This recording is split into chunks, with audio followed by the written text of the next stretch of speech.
Let's have a little look at the World War II Gurkha Kukri as still produced by Windlass Steelcrafts. Hey folks, Matt Easton here of Schola Gladiatoria. So I've been sent this example to review by Windlass themselves, Windlass Steelcrafts, who started making these. In fact, that's pretty much where the company started out in the making of edged weapons, was during World War II. They started making kukris for the British and Indian armies. And they still do to this day. And in fact, this model, known as the Mk.3, Kukri is still sold commercially, but also provided to the Indian Army as well, and made on contract to the original blueprints that were originally set down at that time during pretty much in the middle of World War II. So these blueprints, here they are.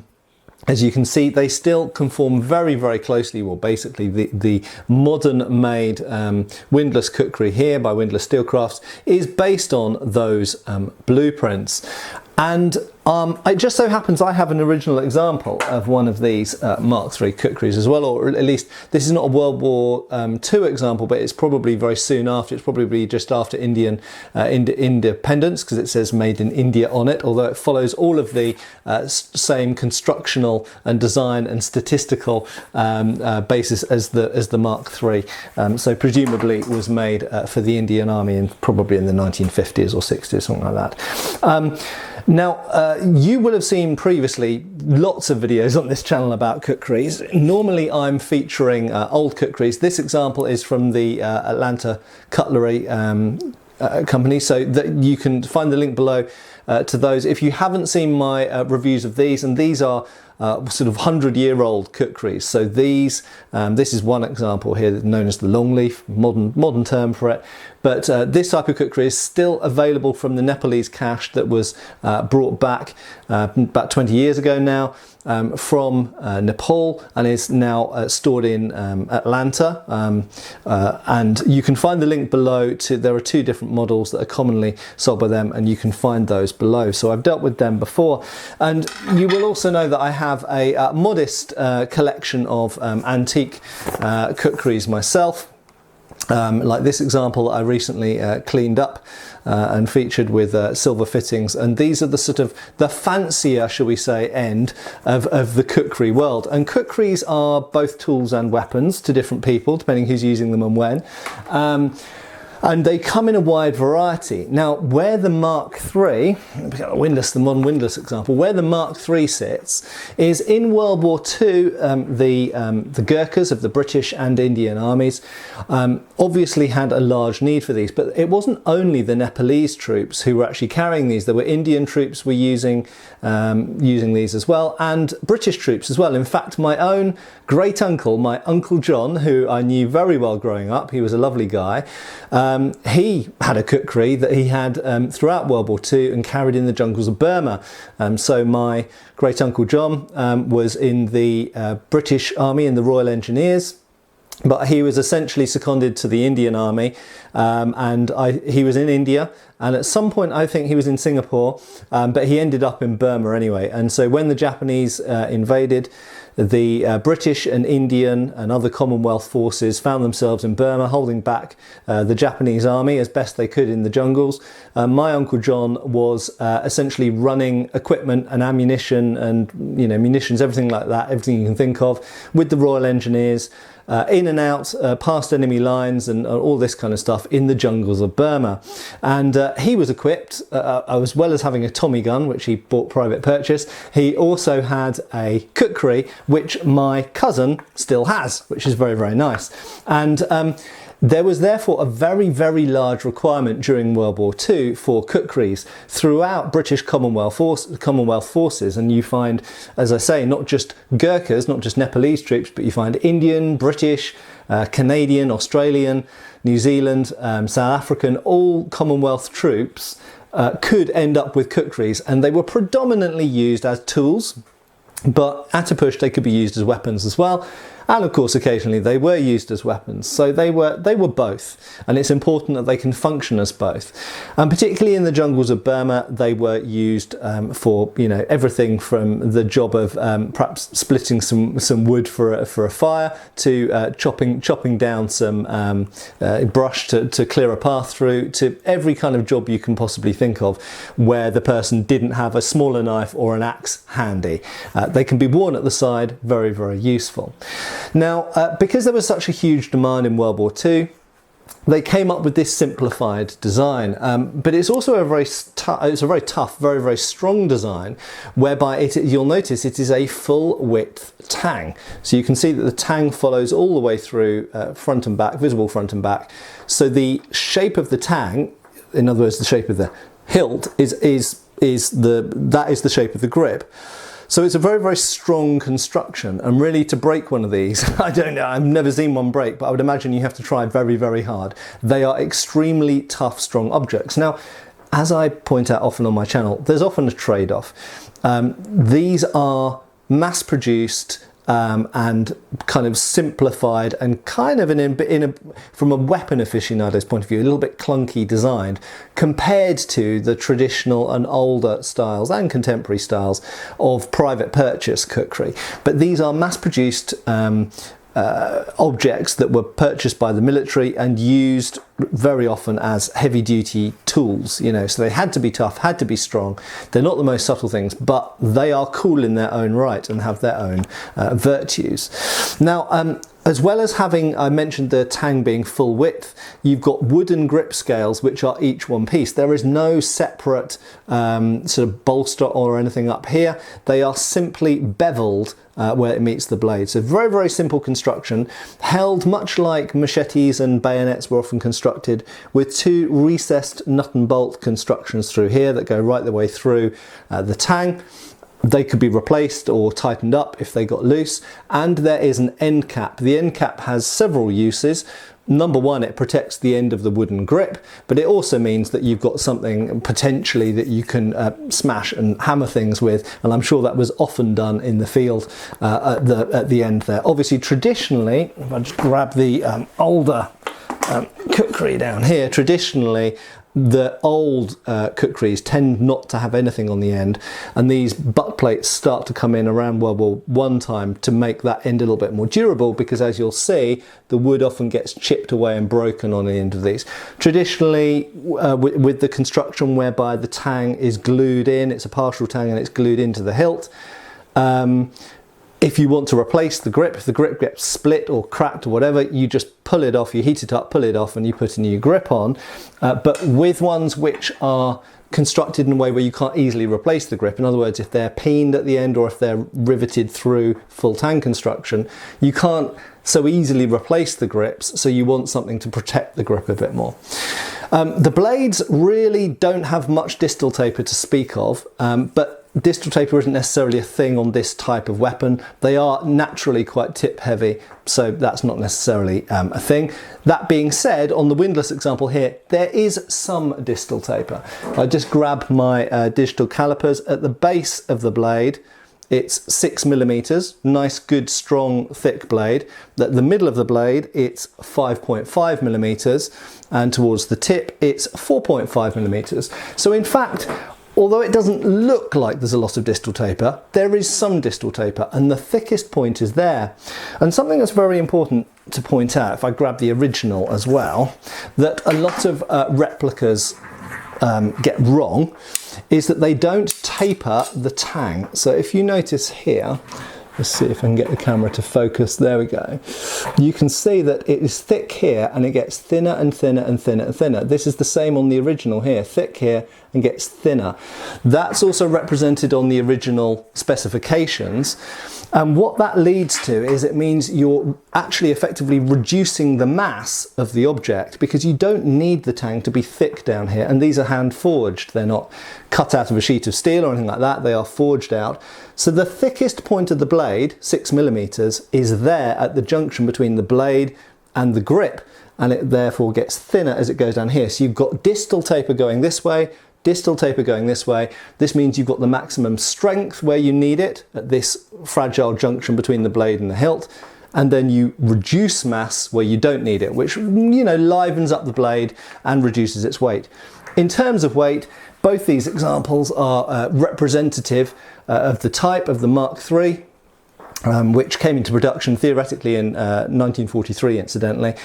And Windlass have been making them at least since 1944. So a lot of the ones made in the last couple of years of World War II, well, in fact, in the East, the war went on till 46. So the last 3 years of the war were made by Windlass Steelcrafts, marked WSC, not to be confused with the Wilkinson Sword Company, but Windlass Steelcrafts.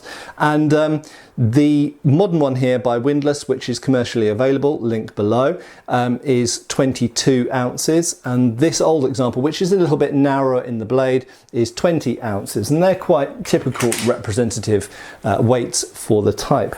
In terms of the scabbard on it, again, this is totally regulation and matches how they've been made for a long time. Sometimes these shapes are steel rather than brass. This particular one's brass, has the advantage of it won't rust, and it's pinned on at the back. Nice quality leather, stitched up the rear with the belt frog. The frog, incidentally, I don't know if I can pull that down, there we go. The frog sits up against a kind of rib on the scabbard there, which prevents it from going up any higher.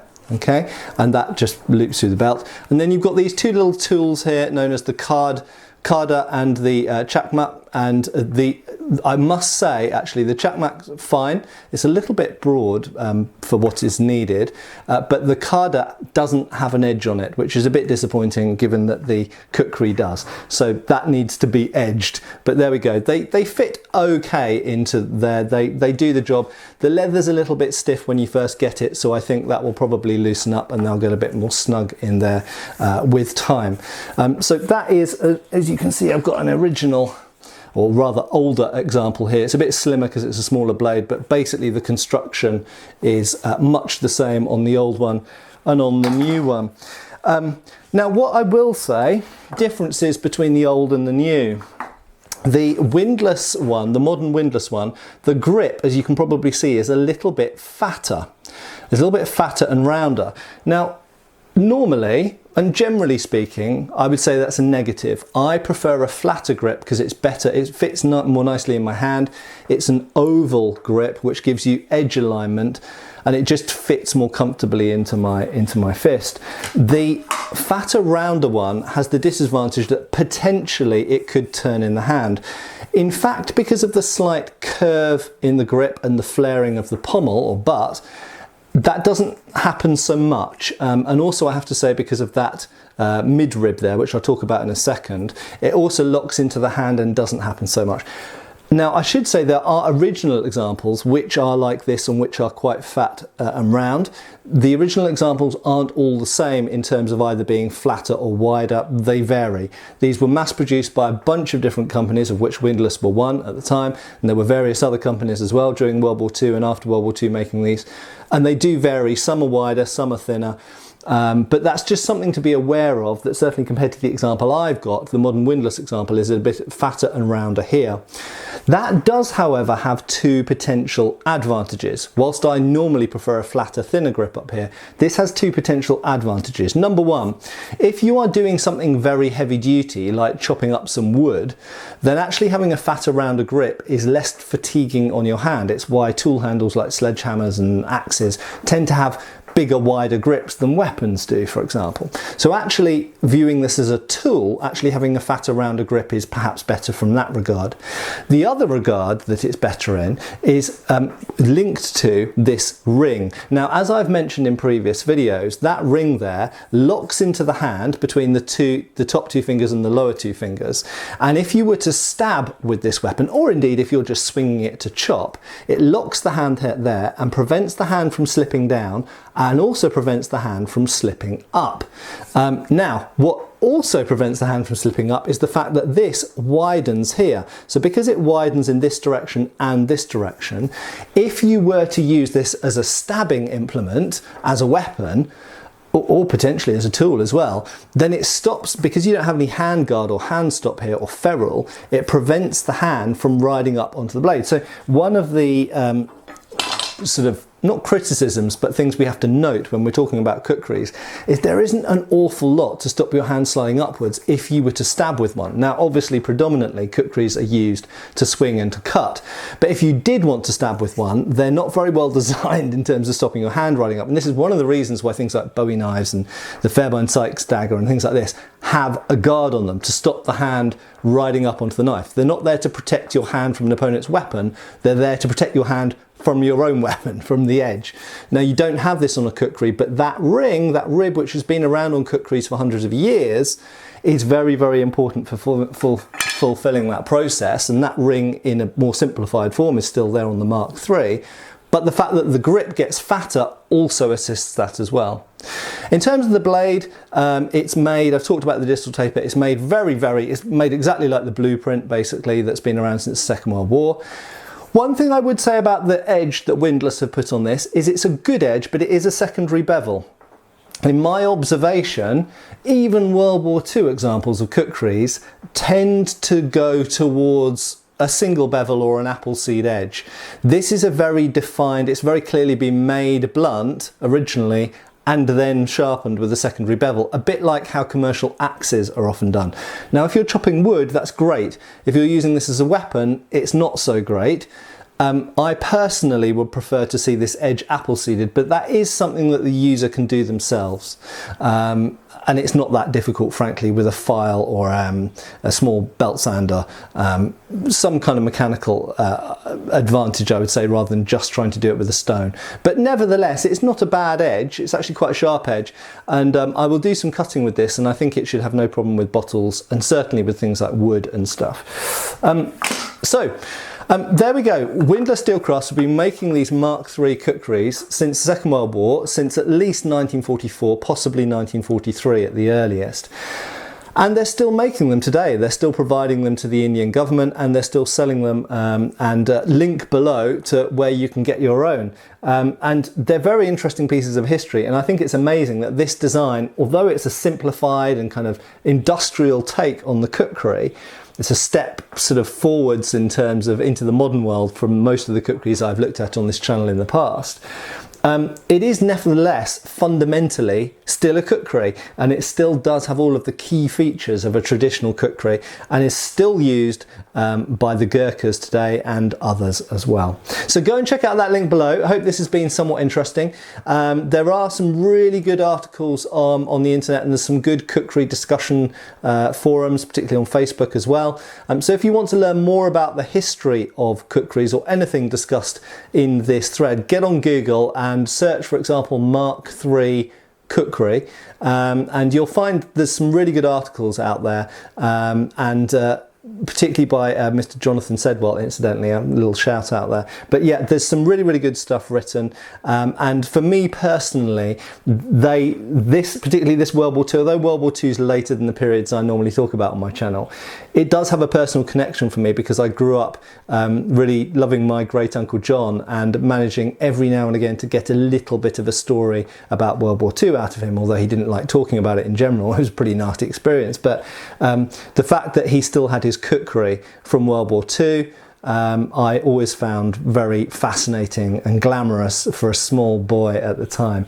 And I think holding even one of these modern ones gives you a little bit of a sense of what these things were like when they were new, because I'm used to handling the antiques and the militaria, and to see a new one, it gives you an idea of what these things were like when they were new and when they were issued to young soldiers going out to fight in the war.